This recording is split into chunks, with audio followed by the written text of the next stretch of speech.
Hello, everyone. This is Rebel Lee coming back with Wally for another podcast of the Ridge Raiders. What are we going to be doing this week, Wally? Ghost of General Lee. My favorite, all-time favorite Dukes of Hazzard episode. So, that being said, I already pretty well knew about this one because I watched it as a kid, as a teenager, and as an adult. So, Wally, first time you seen it since the show aired way back in the 79. And what date was that? I think it was October 26, 1979. Right close to Halloween. So, what did you think of it? It was a pretty good episode. And special effects that they did on the General was non-existent. What Wally means is this is an awesome episode. So, I will be translating Wally-isms throughout this episode. So, go ahead, Wally. Go ahead and what? Tell us more about... You got it all figured out. Tell us more about what you think of how it was. What you liked, what you didn't like. Well, is it bad? Because when I was a kid, I remember watching all these jumps and saying, yeah, that's cool.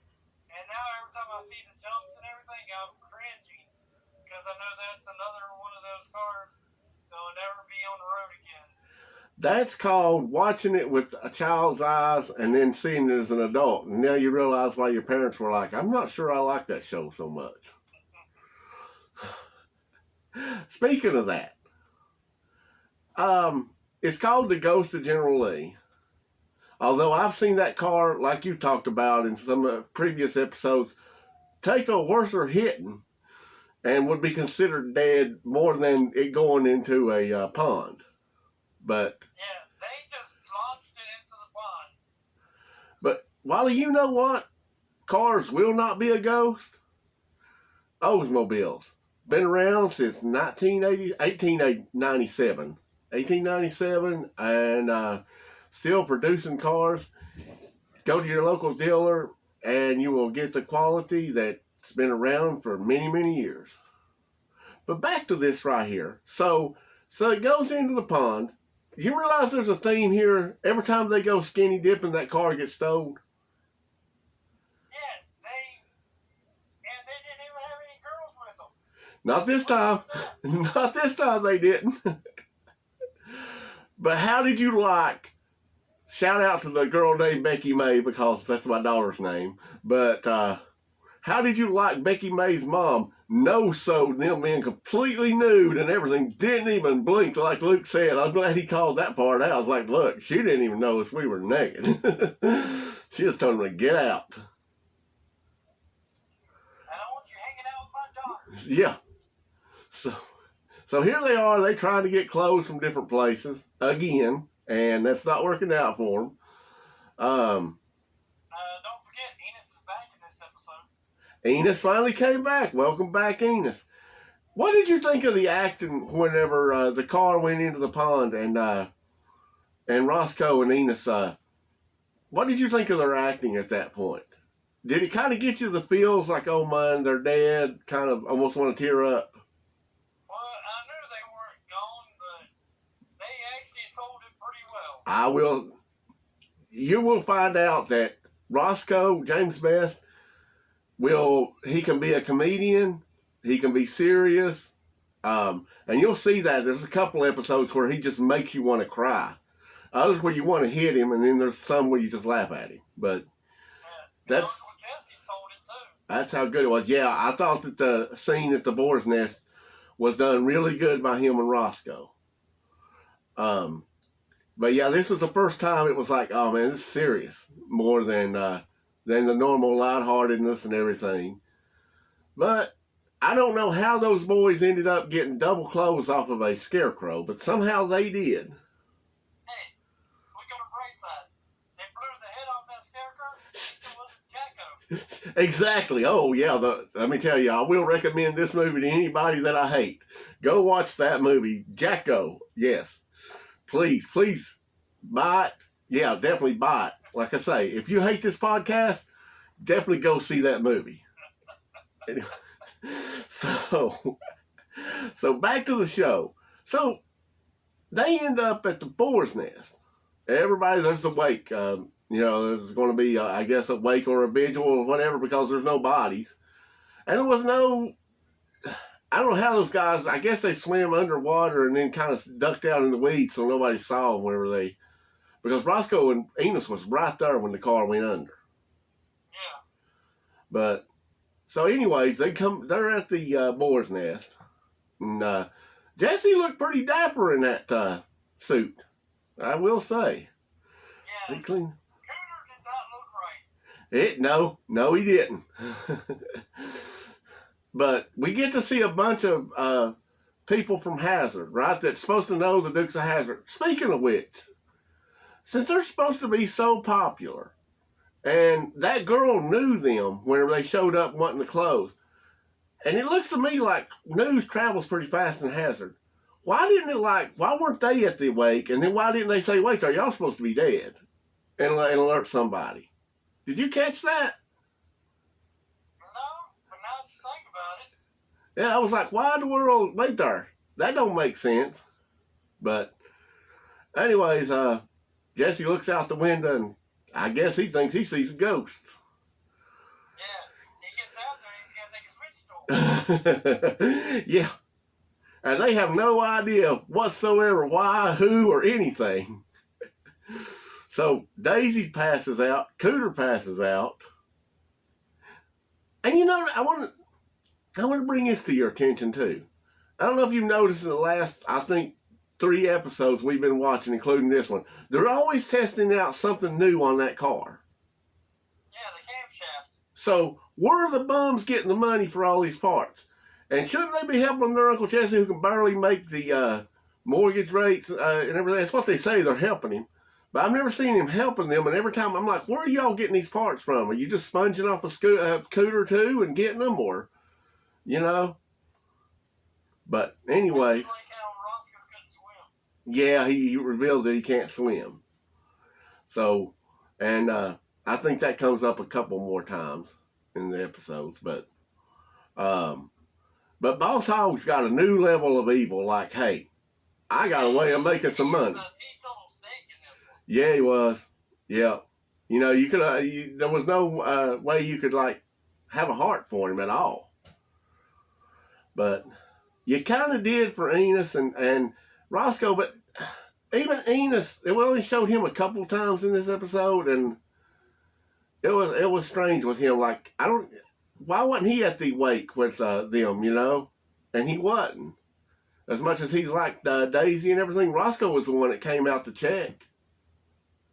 But anyways. Only thing I can say is probably the sheriff had to be out patrolling, so they couldn't really go. Yeah, maybe. I don't know. It just didn't seem like that they would have had him right there, with them and everything. But that's like how many cop cars they destroyed in this one. Yeah, but but the Dukes have learned to drive. Have you noticed that they're not bumping into anything as much anymore now, and they're kind of keeping it straight whenever they're doing their stunts. But you're right. Yeah, the police cars got destroyed. So they concoct a plan to scare the ever-living life out of Roscoe.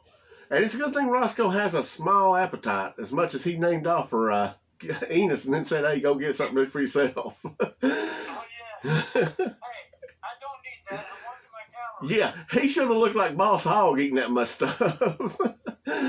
But, so he's there alone, and all of a sudden, he hears a ghostly voice of Luke Duke. And what did you say about the effects again? That they didn't really work for that time? For the time they worked, but considering what they have nowadays, I don't know if they just put some glow-in-the-dark paint on it or what they done, but I don't know how they made it glow. And I know that there's a model car kit out too, so I guess it is some kind of paint. There's actually the Ghost of General Lee model kit that was for sale years ago, I guess. I've seen it on like eBay and places, but so I don't know how that worked. But I don't know how they got it to. Oh yeah. And how did you notice that when the bad guys first stole the General Lee this time, they actually tried the doors? Yes. Yep. And again, if you're going to steal, they did mention this too, like, yeah, this is going to stand out or something or other, but they at least mentioned it, because why are you going to pick the one car that's freaking bright orange, big flag on the top of it, numbers on the door? Oh, that won't be easy to recognize. Why don't you get you a solid black, whatever, or a white base, which I guess they couldn't. They got dropped off and they couldn't decide. I mean, that was the choice they had. That was the choice they had. But still, I don't know. But we know we turned out these guys are really evil, bad guys. They like to con people out of money. And ain't it funny how the cop didn't arrest him in his state? He just took him over the county line and said, "Get out of here." Yeah, took them to the county line and broke all their stuff. Yeah. Said Roscoe could deal with it.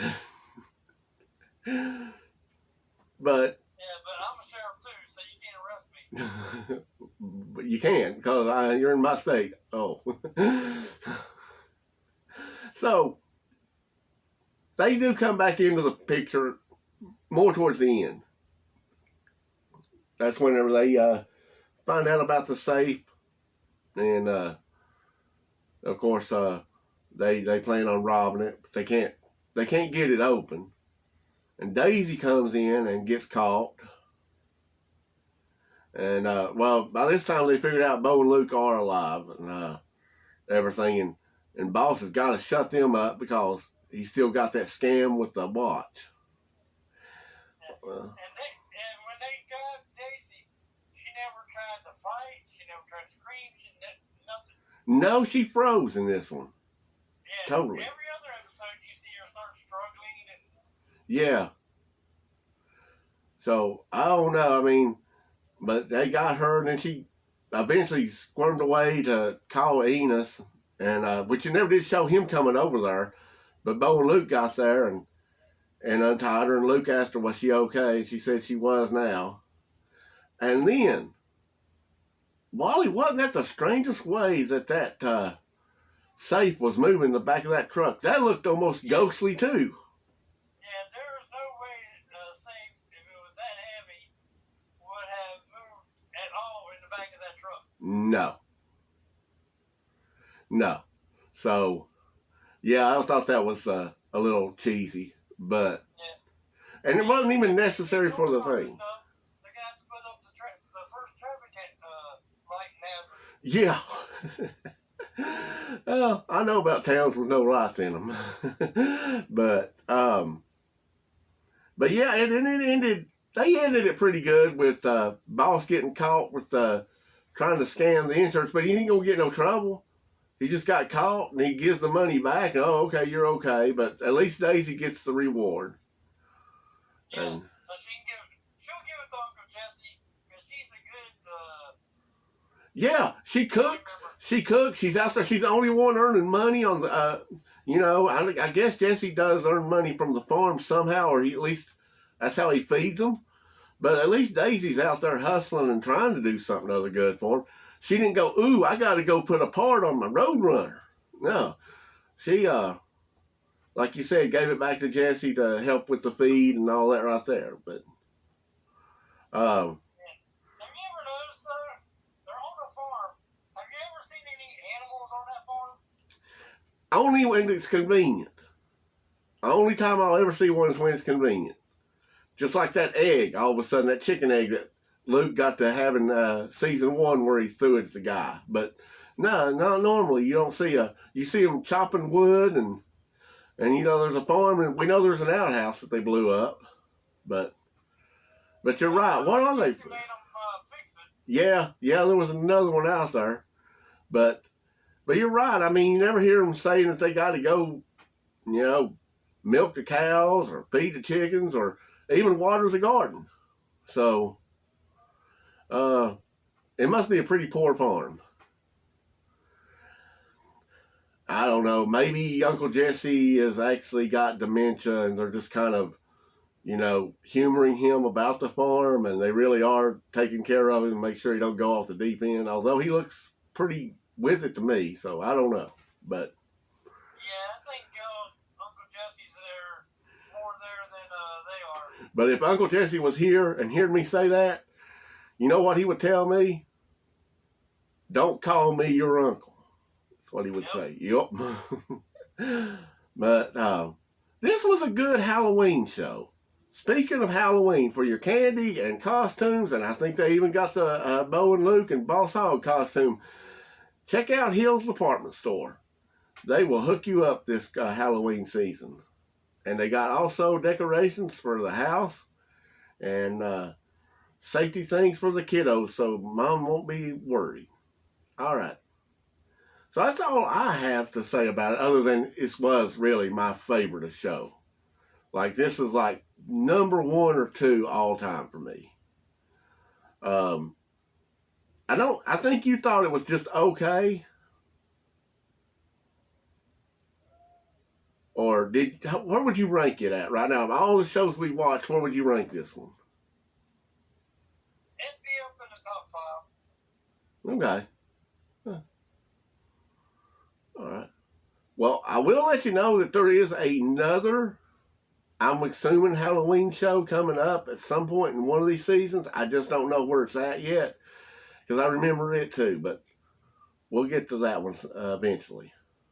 So that's all I got on this show. Do you have anything else? No. All right, then. Well, Wally, I thank you for joining me today. I hope y'all enjoyed this episode. By the time this airs, actually, Cooter's 25th anniversary has done passed. I hope everybody had a great time that went out there. Got to see some of the stars. Got some autographs. I would like to see the stunt woman for Daisy, just to see. I'm pretty sure that wasn't the one that was on that RV that we saw, though. But still, I'd like to have met her. Most of the cast I've already seen and met, but I think Bo, Luke, and Daisy are coming up at a Mad Monster party somewhere out west, like Texas, I believe. I will keep anybody posted if I find out where any appearances are going to be. Well, yeah, I know Coy's going to be in Baileyton September the 7th, Baileyton Celebration in Tennessee. But that's all I have for now. Keep it between the ditches and yeah!